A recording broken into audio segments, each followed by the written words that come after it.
ભગવાનનો નિયમ છે ભલા માણસ. પણ આપણને બધાને વેમ થઈ ગયો કે રૂપિયા નહીં હોય તો આપણે નહીં જીવી શકીએ.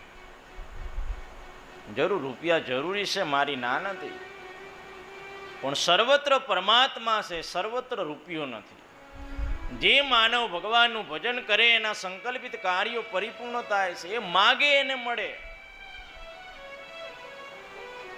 અને આમ પણ તમે જુઓ, કોઈ માણસ ગાડી લઈને જતો હોય, ગાડી 2-3 પલટીઓ મારી જાય અને એમાંથી કોઈ માણસ કપડાં ખંચેરીને બહાર નીકળે તો આપણે શું બોલીએ? કરોડપતિ હતો એટલે બચી ગયો, એમ બોલીએ? નહીં, આપણે શું બોલીએ?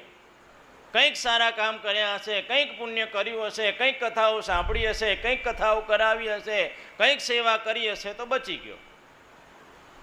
એટલે તમે માનો કે ન માનો, કરેલા સત્કર્મ જીવનમાં બહુ કામમાં આવે છે.